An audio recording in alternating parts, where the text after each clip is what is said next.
I'm Celine Williams, and welcome to the Leading Through Crisis podcast, a conversation series exploring resiliency and leadership in challenging times. My guest today is Elaine Bennett, whose name may sound familiar, but she is an award-winning speechwriter and definitely not the lady from Seinfeld whose last name was Bennis. This Elaine advises clients from Fortune 50 CEOs to entrepreneurs on their messaging, and also creates and delivers trainings on how to improve the writing of everything from internal communications to speeches. Her own TEDx talk, delivered in 2019, tackles the topic of how language can change the world. Welcome to the show, Elaine. Hi, Celine. Nice to be here. I'm very happy to have you here. I think that, first of all, I love that your intro involves a Seinfeld reference. Very perfect for a speechwriter and for someone with the background you have. I'm excited to get into all of this. I can't get away from it. You know, for the first 3 years that I was working on SEO, she had the top spot when you Googled Elaine Bennett. Really? You would get Elaine Bennis. And I worked really hard and blogged every day. And finally, you Google Elaine Bennett and you get Elaine Bennett. So, well, first of all, that is a lot of commitment on your behalf, and I'm very impressed with it. And second of all, I'm really genuinely surprised that she had the top spot when it's not actually her name. That's fascinating. yes. Wow. So the way that I usually start this off is to ask the big broad question, which is, when the name of the podcast is obviously Leading Through Crisis, when you hear the phrase leading through crisis, what comes up for you? What does that mean to you? Well, you know, I think the first thing is, you know, crisis, been through crisis in business, and we can talk about that. But leading through crisis, it sounds like it's got to be big. It sounds like it's got to be bold, you know, General Patton, or, you know, and it doesn't have to be. As a matter of fact, if you're not General Patton and you try to be General Patton, everybody's going to know you're not authentic and nobody will listen to you. So the first thing to do is to stay within yourself, stay within your comfort zone, within who you are, and find a story to tell that will engage people. Now, this is not my story. It's a story a client of mine told from his experience. He was, you know, growing up, his father would always joke at him if they were out walking and it started to rain, and the client would run to get out of the rain. And the father's like, it's rain, is not going to kill you. And so then he found himself in a literal rainstorm as an adult. He was an officer in the army, and he was in Afghanistan or Iraq, and he and his team were pinned down in a field waiting for the helicopters to come in and rescue them. And there were trees around that they knew that there were snipers in. And so what he did was, no, I don't think it was actually raining. This is a metaphor, Elaine. He stood in the field. He stood up, and all of his men are lying down, you know, hunkering. And he just walked to each one and said, "Are you okay? Are you okay?" And talked to them. But he felt like his presence, being so obvious and not hiding and not afraid, even though, of course, he was afraid. Of course, you're always afraid. Of course. But because he did that, that was his way of leading, and he called it standing in the rain, right? Yes. Because scary situation, don't run, show your people that they're going to be okay, even if you don't know they're going to be okay. I mean, he couldn't guarantee that none of the snipers would shoot. And you can't guarantee, if you're in a business situation, that everything's going to be okay. The business, you know, you could go out of business, something terrible could happen. You could lose your best producer, all sorts of things. But have a larger sense. Those things are small. They're discrete events, and you can get past them. Mm-hmm. Your largest producer leaves, you can find somebody else, you can train somebody, you probably already have somebody who's got the capability of doing the job. Your business goes out of business, start over again. Mm-hmm. Find a way. You can even, bring your team somewhere else. So that's what leading through crisis means to me. It means being a stable center Mm. in the eye of the storm, whatever the storm is. I love that idea of a stable center. And my personal lens is that I absolutely agree with you.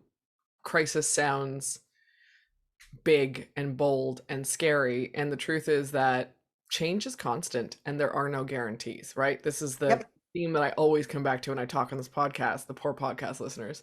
There are no guarantees, right? Change is always going to happen. So Yes.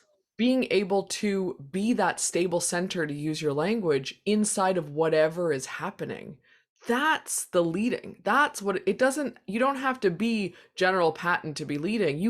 You having that you being and you having that stable center, that's Right. how we get through whatever is happening in terms Yeah. of crisis or change. Yeah. And my client, he didn't stand up and make a speech. He made very small personal gestures to each person. Mhm. And that was far more effective than any speech he could have given at that point. So stay within yourself, be who you are, and don't think that you have to do something big, because especially if big things are happening around you, the small things are going to really help people feel stable and anchored. Absolutely. And in that example that you gave, which is a great example, I love that. The thing that really stands out to me is doing something that was if he'd stood up and given a speech, for example, that's actually more dangerous and makes the crisis worse. But by Right. going person to person and by doing these small things, it has a bigger impact and it makes each person feel safe rather than exacerbating a situation. And that's a really important lesson to take away from something like that. Doesn't have to be this big, bold, attention getting, whatever the case may be, Right. situation. There are Right. other ways of doing it that might be more effective, and he chose one of them. Yes. Yes. Yeah, I love that. So I do want to ask this because you did say you have crisis in business you can talk about. So I'd like to circle back to that and ask for, what did you mean by that? What? What did I mean by that? So way back in the at the end of the 20th century, uh, What a great turn of phrase. in the early 1990s, I was working at Solomon Brothers, and it was my first speech writing job. I was the speechwriter for the CEO of Solomon Brothers. And someone a couple floors down from me on the trading floor did something he really shouldn't have oughta. And Solomon was almost put out of business, like almost overnight. Oh, wow. And the reason we weren't was that our major share, our largest shareholder, said that he would come in and take over as interim CEO and he would clean the place up. And because he had an impeccable reputation, the Securities Exchange Commission said, okay, sure, go do that. So that was how I began working with Warren Buffett. But so that crisis had a very big silver lining for me. But I was there through the very tense days of what's going to happen to us.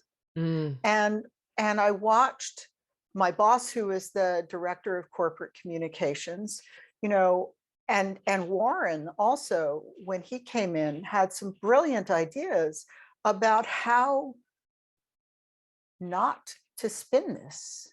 You can't, I mean, somebody in the company who has since been fired did something very, very wrong. You can't spin that.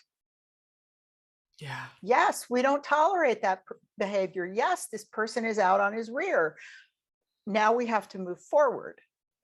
And so recreating the company's reputation Mm. as an ethical company was his primary primary focus. And so, he didn't go out and make fancy speeches, and he didn't, go on the talk show circuit or whatever kinds of things companies do. He just hunkered down. And when it was time to release the findings of what the company had done, again, he was brilliant. He didn't have a press conference. We took out full page ads in the New York Times and the Wall Street Journal, and I don't know, maybe the Washington Post, a couple of other places, and in, very tiny type to get it all on the one page of newsprint, that he released exactly what was going on and exactly what we were going to do about it. And so his message wasn't filtered through the news media. It was, he got it out. And then if the media wanted to spin it some way, it was obvious that they were spinning because he had said exactly what he wanted to say. So the main thing for me that I remember of that period of crisis, just before Warren came in, when we in corporate communications were learning the full extent of the wrongdoing that had taken place and how high up the chain it went. And we were devastated. And I still remember one of my colleagues, and she was a media relations person. So she, and she was sitting in the bullpen, and she's got her feet up on the desk and her phone to her ear. And she's like, and the media is calling, like, when are you going to release this? When are you going to release this? And she knew when we were going to release it, and it wasn't yet. She's like, hey, Raj, how are the kids? How are you doing? It's really nice to talk to you. And I was just completely blown away by her calm and her ability to keep her personality in that situation and not clam up or shut up. And I developed such a respect for her in that situation. So that's another way of leading in a crisis, is just do your work and don't worry about it. Well, it kind of goes back to that adage that you can't, the only thing you can control in moments like that is yourself and your behavior. Yes. So doing your work and showing up as yourself, that you can do. You can't, you don't know how someone else is going to react. You don't know what else is going to go wrong or what's going to go right. So what is in your control that you can do? And it sounds like that's what she leaned into in those moments, which is a great lesson in terms of lead. And I also want to say, the story you told about Solomon Brothers, if that's what it's called, I'm terrible with names. Yes. And Warren Buffett stepping in. It's really interesting because to me, I hear lessons on both when the crisis happened before he stepped in, lessons of what was done right and what could have been done differently potentially, and how it was handled. And also really great lessons from him in terms of, in order to, I hear things like, so if we want to retain or ensure is a better word, that this is transparent and people see what we're doing, then we control the narrative by taking an ad out as opposed to going through the media, right? Yes. It's a slight shift in terms of how we, quote, lead through crisis, but it makes a big difference when we think about how do we retain the transparency? How do we ensure that this is transparent, right? Not spinning, not trying to manage along the way what the storyline is, which actually hands the control over to people and pulls you all and him and the company out of the story, but rather staying quiet, and then when you're ready stepping into it's a great example of, instead of trying to, this is my 2 cents on this always, is that people try to create certainty by managing a story or managing situations before they actually know anything or enough, because it feels more certain to them, which is always not true. It's not a real thing. It's not a real feeling. And he was very comfortable with the uncertainty of it and saying they're going to do what they're going to do. And clearly that worked for everyone in the organization as well. I'm sure there's discomfort, but it worked in terms of the outcome. So Yeah. it's a great example of how there's, on both sides of this, there's always lessons Yeah. when Yeah. crisis You hits. know, Warren showed up with a typed list of behaviors that he expected of people. And he had his secretary in Omaha type it up. And he came to New York and Xeroxed hundreds of copies of it and sent it to people to read. And if you look up the early stories about Warren coming to Solomon Brothers, I guarantee you that every one of them will mention that he had a typed list of behaviors that he wanted people to follow, and everyone got one. And so for some reason, some executive decided that we needed a PR firm to come in and make it all better. And one day the PR people said to me, Elaine, why don't you take this list and make it pretty, get it typeset, whatever. And I said, well, you know what? Hasn't every article mentioned that this list is typewritten? He said, yes. I said, don't you think that says something about Warren and how hands-on he is? And and he said, oh yeah, okay, maybe we don't need you to do that. So fascinating. So Yeah. fascinating. So, I'm going to step into the role of communications when it comes to facing uncertain times, leading through it, Yep. being that sort of grounded, that staying with yourself in those moments. Because I think we often downplay. This is gonna sound so inane, and I'm gonna call it out right now, because we talk about, and I'm gonna sit and tell you what, we talk about communication all the time, and how important it is, and then we downplay the actual role of communication when things go wrong, if that makes sense. Like, it's like, of course communication's important, but then when things happen, we downplay the actual role of Yeah. communication. Yeah. So Yeah. theoretically this makes sense, but in practice it's often overlooked, or thought of too late in the process of dealing with Yep. things. That's Yep. Yep. Yep. that's why I said this is Right. gonna sound inane. Yeah, the first person you call if you're the CEO whose company is in trouble is going to be your lawyer, not your communications director. Right.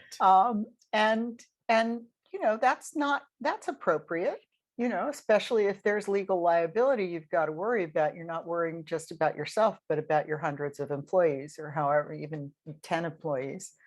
But I think, and I love lawyers, some of my best friends are lawyers, but sometimes you can focus too much on liability and not enough on believability Mm-hmm.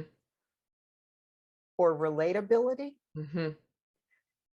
So I would say the worst thing you can do in communicating in a crisis is lie, right? The next worst thing you can do is lie, but try really hard to pretend you're not lying. Yeah. So that's where we get words like downsizing, or no, right sizing. We're going to be right sizing our workforce. Well, it's only right if I get to keep my job and somebody else loses theirs. It's Right. not right if you're going to fire me. If you're saying anything that your listeners, your audience is going to have to translate back into English, then you're doing it wrong. So you're not right sizing. You are very sad to announce that we're going to have to lose some of our people. Perhaps, a small amount now will prevent a bigger loss later. And we're trying to work for everybody's best interest. And, we appreciate their service and we'll help them move on. It's not the most fun thing to say, but it's way better than pretending that we're doing something right. We're right sizing. So So speak English. Don't make your employees or your audience have to translate what you're saying, because that there's no way they can trust you if they have to translate. I think that is applicable whether we're talking about a large organization, if you're talking about a solo entrepreneur who is talking to, sharing information about their business or what's happening. It's so important, and it's people try to find the quote right thing to say to prevent something bad from happening or to prevent something from being misinterpreted, and inevitably that means that things are misinterpreted because it's no longer how people actually communicate. It's Yep, no yep, longer the yep. truth. You're now focused on what's going to sound, how do we avoid litigation or whatever the case may be, and it's Yeah, yeah, we don't respond to that, and we don't relate to that. And it's yeah. I do think, and I'm based in Canada. I do think that this is often worse in the US because there is more room for litigation, so it's more litigious Mhm. overall. Yeah. And so we see it a lot more in all kind of sizes of organizations in the US than we do in Canada or in parts of Europe. But it is very consistently, there's a filter that everything is run through Mhm. before anyone speaks out, and that's really, Yeah, it's frustrating. It's frustrating. yeah, yeah, yeah. It's frustrating to have to deal with. I mean, again, I love the chief legal officers. I love the general counsels that I've worked with, and I know that they have an important job to do, but sometimes they can be a little trigger happy when it comes to certain words. Yeah. Um, I I worked with a client who's one of the functions of their firm was accounting, Mm, and I was never allowed to use the word creative in relation to the work that they do, because creative accounting is a euphemism for, skirting the truth or the skirting the laws. Um, and I get where his sensitivity was, but his other people could be creative and not break laws. absolutely. And it's interesting because if you use the word creative in ways where it's not the phrase creative accounting, it doesn't Right, mean right. the same thing. So it is that it becomes that black or white. We can't use it because this one phrase, it's Right. so, Yeah. people are so interesting with where and what they tolerate with things like that. Hmm. Hmm. Yeah. It's so I'm going to ask this question because I think the world of, you know, I'm going to share my opinion. I'm not saying this is Yes. the only thing, but the world of communications is, um, in general, whether it's speech writing, whether it's big corporate communications, whether it's individual communications, because I know that you run the breadth of things, including, Hmm. TEDx. Solopreneurs and yeah. Exactly. And, helping people with TEDx talks or TED Talks. Yep. Yep. TED, let's not make it only the X. Um, so I know that you're involved in a lot of these things. And I think ultimately the world, all of that is to engage people, tell a story, leave them with information in some way, whatever that looks like. That seems to Hmm. be a lot of the thread through this. And Yes. I'm curious in the work that you've done and you continue to do, what are some of the key, okay, it's going to be a two-part question. What are some of the key things that people are doing that are not serving them in terms of those sorts of goals? And also, what are some of the ways that people can do a better job of being more effective with communication that are just kind of quick and dirty and easy? Um, because I think a lot of us just don't know. We don't even know what we're Yeah. doing wrong or what we can do right.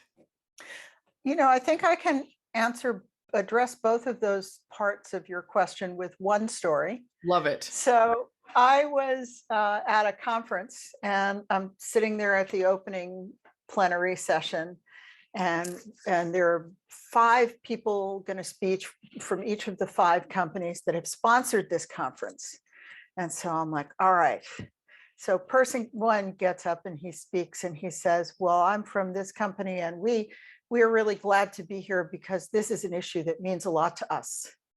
Person number 2 says, I'm from this other company and we're really glad to be here because this is an issue that means a lot to us. And I'm like, oh no, person 3, don't do it, don't do it. And of course he did. This means a lot to us. Finally, the last person who spoke told a story, a personal story. I'm really glad to be here on behalf of my company because this issue is personal to me because a family member, blah, blah, blah, this is what happened. And that's why I am so grateful to work for a company that cares about the community and cares about issues like this and wants to step up. And I hope you all have a great conference. I think I gave him a standing ovation. If you're in a position where you get to speak on behalf of your company, first of all, find out what the event is like. If you're in that situation, one of 5 sponsors, you got to know that everybody's going to say the same thing if they haven't listened to this podcast. So find, or even if you're the only person speaking from a company or a sponsor like that, find something personal to relate to. Don't just make it be, hi, I'm here and I'm checking off the box to, make my boss know that I'm a team player. So have a nice conference. Nobody cares. And nobody, frankly, much cares that company A is sponsoring the conference. What they really want to know is, why is this important to you? Mm-hmm. It's important enough for me to take 3 days out of my life to be here. And if you want to connect with me, if your company wants to connect with me, you got to tell me that it's important to you too. So I think that addressed both parts of your question. It did. And it's it kind of, to me, what I hear, one of the things that I hear, not the only thing, but is we remember stories and we connect through the stories. Yes. And the last person that went had a story, even if it was a short story, and it doesn't feel like lip service. Listen, even if it is lip service, it doesn't feel like lip service when there's a story attached to it, when it's just, I'm really happy to be here because this matters to me. There's no personal connection to what you're saying, and therefore your audience doesn't connect to what you're saying in all cases. And yes. that storytelling aspect of communicating in any way, shape, or form, I think cannot be overemphasized. Again, it's going to sound a little bit inane, because I say that and I know 80% of people might be rolling their eyes and going, obviously storytelling matters, Celine. But how many people actually work it into their talks or their presentations or their trainings or their coaching or their whatever they're doing with other people? Very, very few people do. Yeah. And if it's a story that comes straight from your experience, nobody else is going to tell the same story. Nobody's going to be able to tell the same story. When I was working on my TEDx speech that I gave, you can find it on my website, I thought about, so the theme of the conference was changing the paradigm. And I was like, okay, so what in my life has really changed the way I think about something? And I remembered a book I'd read literally 30 years ago about presidential speech writing. It was written by 2 women academics whose name I will not be able to come up with right now, but it's in my speech. And there was something about that book. There was one thing that they did, one tiny little thing that stuck with me and that changed the way I thought about presidents from that day on. Interesting. And so I structured my speech around that one little thing. Now, lots of people have read this book. It actually was one of the best books in the category for a long time. But but I don't think I've ever seen anybody talk about this one little aspect because it resonated for me. I was able to build a speech around it and tell a story.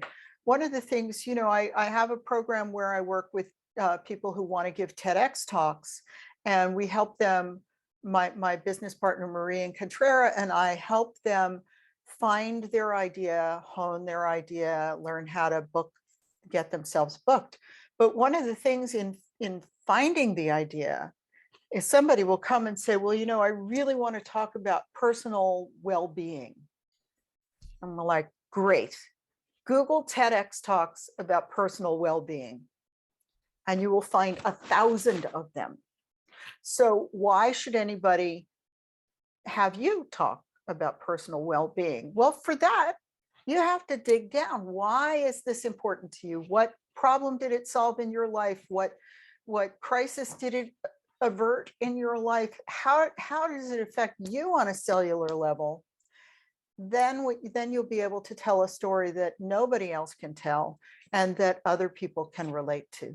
Mm-hmm. So yeah, stories. And if you talk about stories on every podcast episode, you're probably still not talking about storytelling enough, because it is that important. It's the only thing that will separate you from someone else. And if you want people to remember you and your ideas, you have to phrase them, you have to deliver your ideas in a medium that people will take in. And that medium is story. Mm-hmm.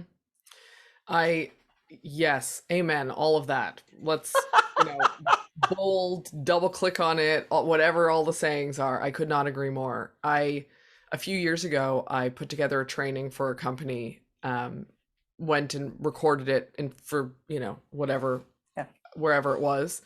And the person who was their head of training, who was collecting different people to do trainings on what they were specializing in, at the end of it was like, can I hire you to help the other people up their game when it comes to training? Because you're the only person who has told stories as part of the training, which is what she was like, I was engaged the whole, normally I shut down for these. I was like very structured in my approach because it was a long training and I was trying to make it simple, but it was like a, whatever story, whatever, like very consistently. And I would just put stories in. She's like, no one else has done this. It was the simplest, smallest, and I'm not a great storyteller. This is not my thing. But even at that point, I was like, this is what people are going to remember. They're not going to remember what I'm talking about. Here's the 3 ways you control your emotions. They're going to remember they're going to remember the story you tell, whatever it is. So I say that because there's still, to your point, there's still not enough people doing it. There just aren't. And we cannot emphasize that enough. And you never know how you're going to connect or what people are going to remember when you move stories and roll stories into everything that you do. Right. There's a story I read in Either Made to Stick, which is a great book by the Heath brothers, or in a book called Slideology, which is by a woman who focuses on presentations. And I can't remember her last name. Her first name is Nancy, but the book is called Slideology.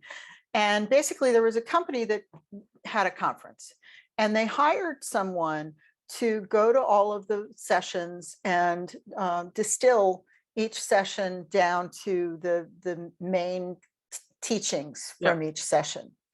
And so the writer did this and sent it back to the company, and all of the people who had presented were furious because they had had all of these data points and slides with numbers and graphs, and she ignored all of that and just wrote the stories that they told.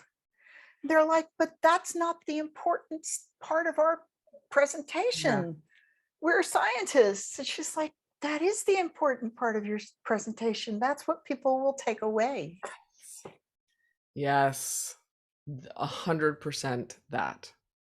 Yeah.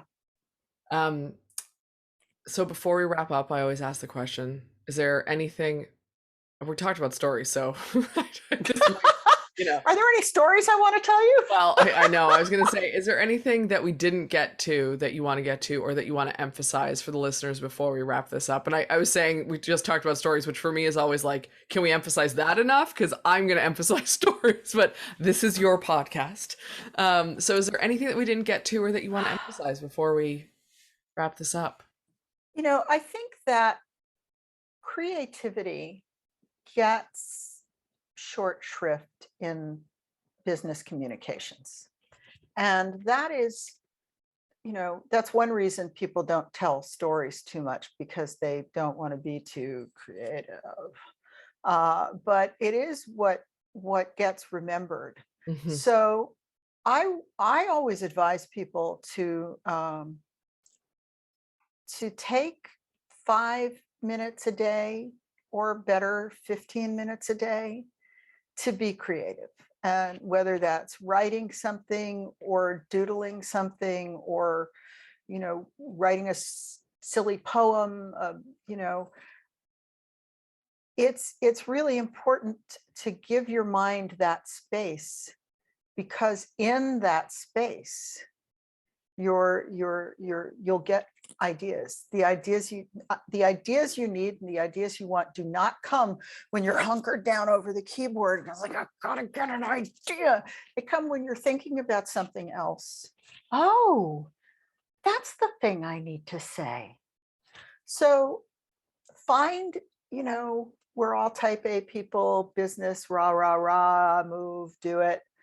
But find some quiet, find 5 minutes where you can turn that part of your brain off and listen to the other part of your brain. I think that is fantastic advice for everyone. I appreciate your time, Elaine. This was fascinating, really interesting, and so many great takeaways for people. So thank you for sharing so openly. And I look forward to seeing you again sometime soon. Well, that will be lovely. Thank you, Celine. Thanks for joining me today on the Leading Through Crisis podcast. If you enjoyed this conversation, please take a minute to rate and review us on your podcast app. If you're interested in learning more about any of our guests, you can find us online at www.leadingthroughcrisis.ca.